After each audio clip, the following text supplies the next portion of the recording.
दिवाकर मिश्रा, कौशल्या देवी कन्या inter college से आप लोग के सामने क्लास 9th का फिजिक्स का सबसे इम्पोर्टेंट टॉपिक गति के बारे में डिस्कस करेंगे। ठीक है,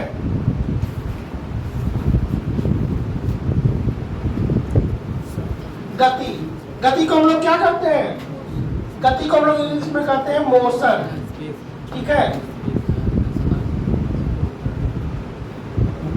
देखिए मोशन क्या होता है। देखिए कोई भी वस्तु, जैसे अगर मान लो रुका हुआ है, दो चीजें होती हैं। कोई भी वस्तु अगर रुका हुआ है, ठीक है, और या तो वो गति कर रहा है, दो चीज होता है ना। तो इसमें क्या होता है, जैसे एक होता है मोशन। मोशन का मतलब जैसे क्या होता है, एक समय है। ठीक है, तो समय के साथ दूरी में परिवर्तन, या हम लोग बोल सकते हैं समय के साथ स्थिति में परिवर्तन। ठीक है, अगर कोई भी वस्तु है, कोई भी गतिमान वस्तु, अगर जैसे मान लो अभी हम यहाँ पे खड़े हुए हैं, ठीक है, अभी कुछ टाइम हो रहा है, थोड़े टाइम के बाद देखो हम इधर आ गए, तो हमारी स्थिति में परिवर्तन हुआ कि नहीं? अगर समय के, देखो हम अभी मूवमेंट कर रहे हैं ना, तो समय के साथ अगर हमारी स्थिति में परिवर्तन हो रहा है तो उसको हम लोग क्या करते हैं? गति करते हैं। ठीक है, तो दो तरह की बातें होती हैं। एक तो होता है गति की अवस्था, ठीक है, और एक होता है विरामावस्था।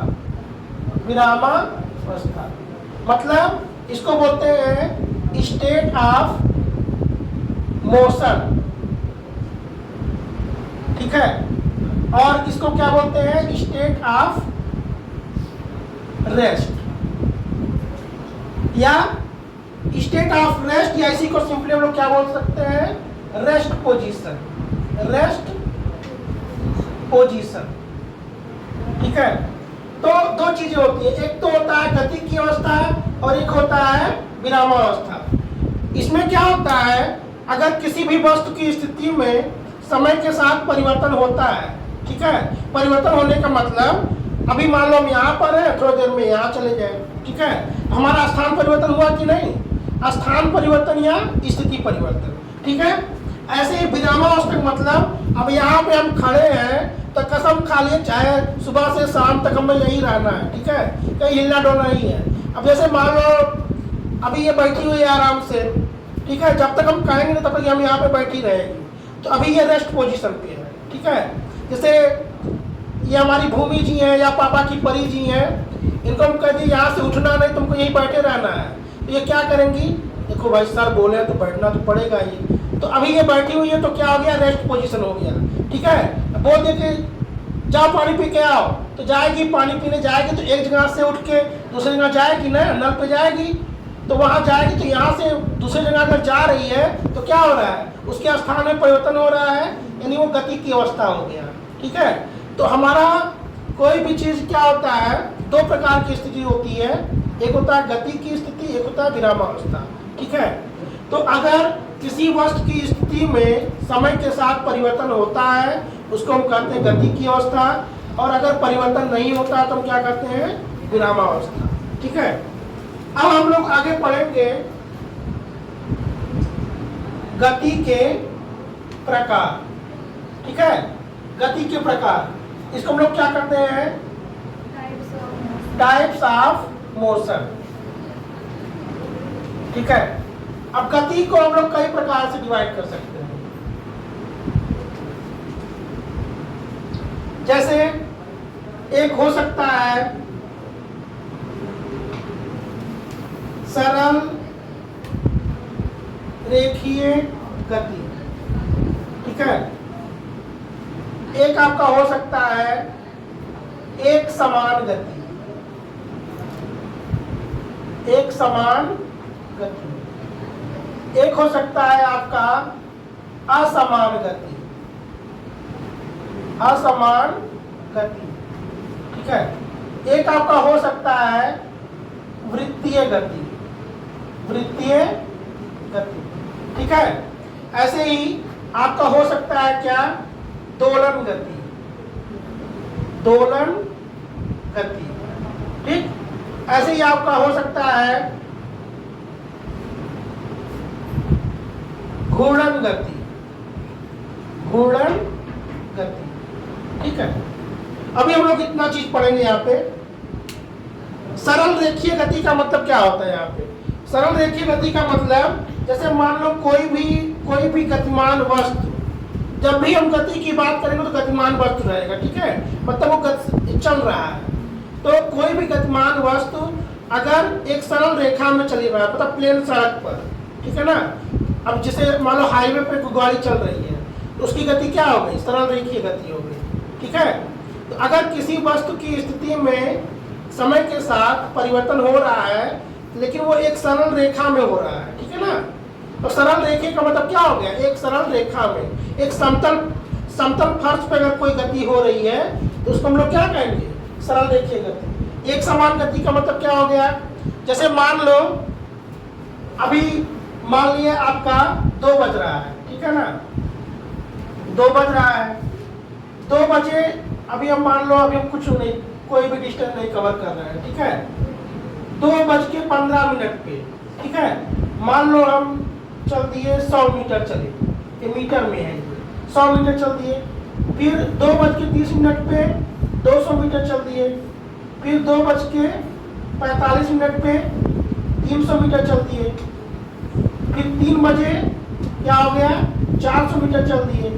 तो आप यहाँ पे देख रहे होंगे कि समय देखो 15-15 मिनट का हो रहा है ना गैपिंग। तो हर 15 मिनट पे हम 100 मीटर चल रहे हैं। 100 मीटर, फिर 100 मीटर, फिर 100 मीटर, ऐसे ऐसे वो मतलब जो भी परिवर्तन हो रहा है समान समय अंतराल में समान दूरी तय की जा रही है। ठीक है ना, जो भी परिवर्तन हो रहा है समान हो रहा है। तो अगर एक समान का मतलब क्या हो गया?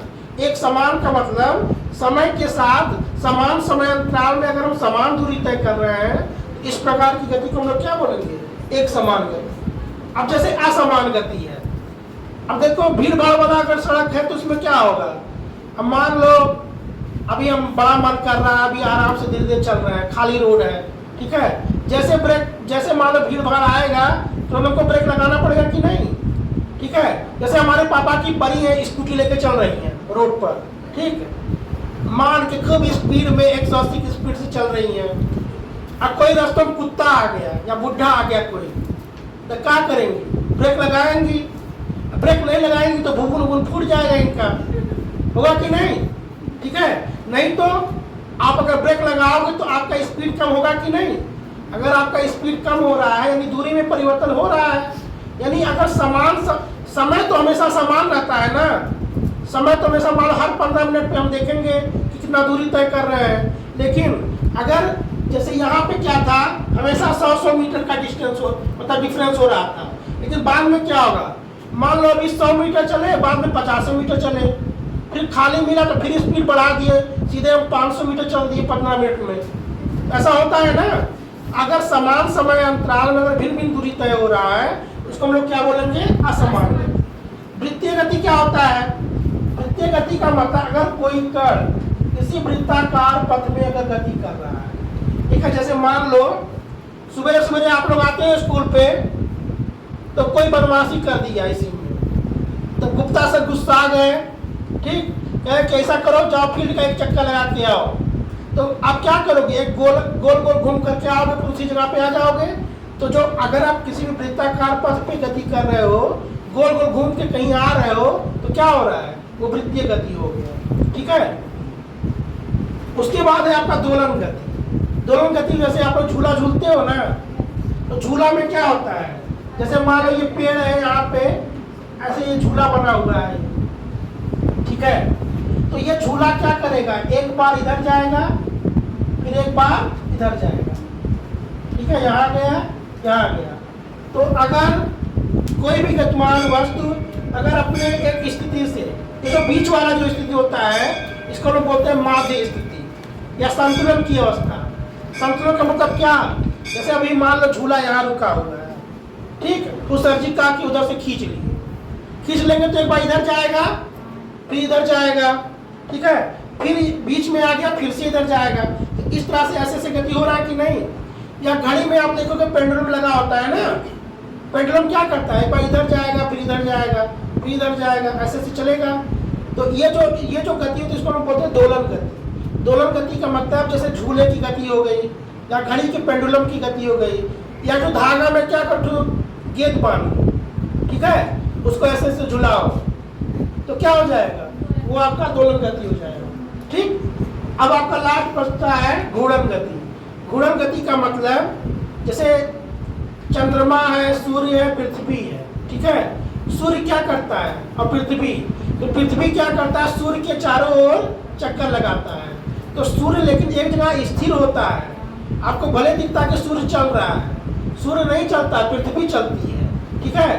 तो पृथ्वी का सूर्य के चारों ओर एक निश्चित अक्ष पे चक्कर लगाना, ये क्या होता है, घूर्णन गति होती है, ठीक है। या चंद्रमा क्या करता है, चंद्रमा पृथ्वी के चारों ओर चक्कर लगाता है। ये सब आपके क्या हो गए, घूर्णन गति के उदाहरण हो गए, ठीक है। अब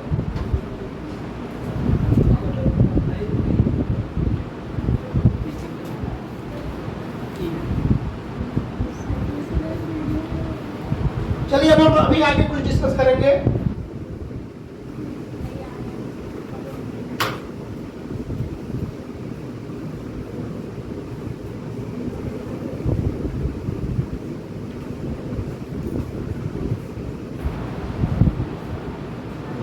अब हम लोग पढ़ेंगे यहाँ पे गति के समीकरण।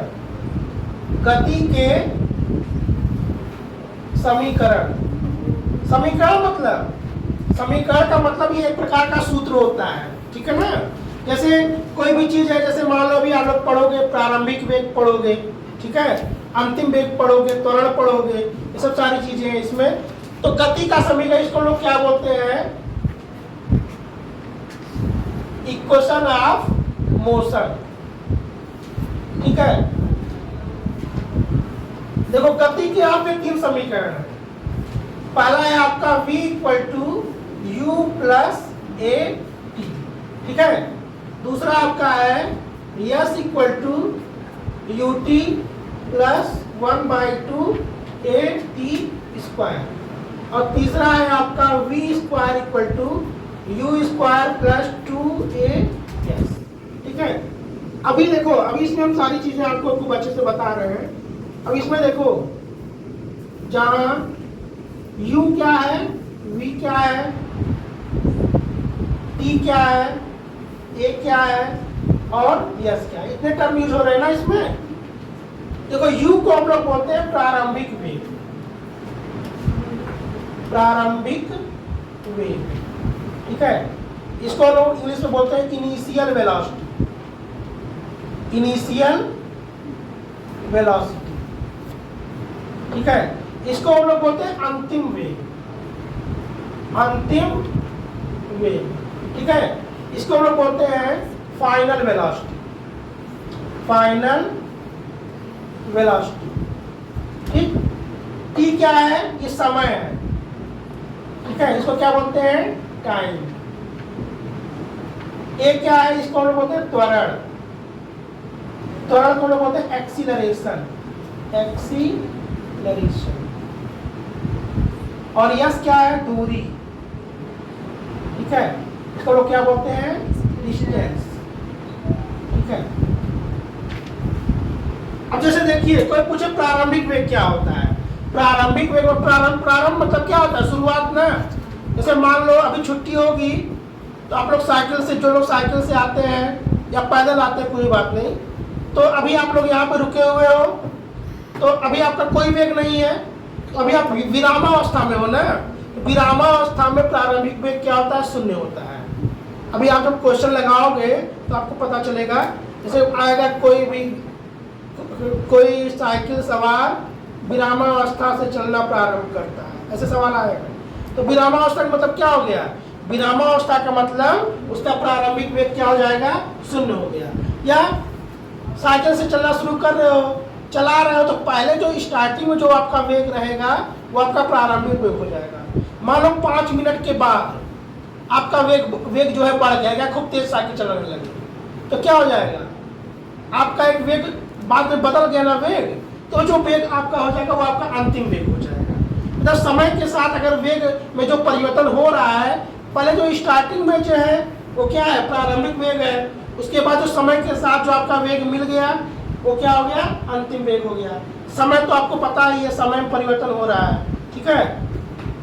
त्वरण क्या होता है, त्वरण क्या होता है, वेग परिवर्तन की दर को हम लोग क्या कहते हैं, त्वरण कहते हैं। मतलब समय के साथ आपका वेग जैसे बढ़ रहा है या घट रहा है, तो वेग में परिवर्तन हो रहा है ना, तो समय के साथ जो वेग में परिवर्तन होता है इसको हम लोग त्वरण कहते हैं। दूरी, दूरी का मतलब यहाँ से आपके घर का दूरी कितना है, जैसे मान लो किसी का 500 मीटर है, किसी का 2 किलोमीटर है, तो ये सब क्या हो गया, सब दूरी हो गया, ठीक है।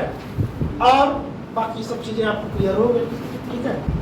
चलिए थैंक यू, बाकी हम नेक्स्ट क्लास में डिस्कस करेंगे, ठीक है, थैंक यू।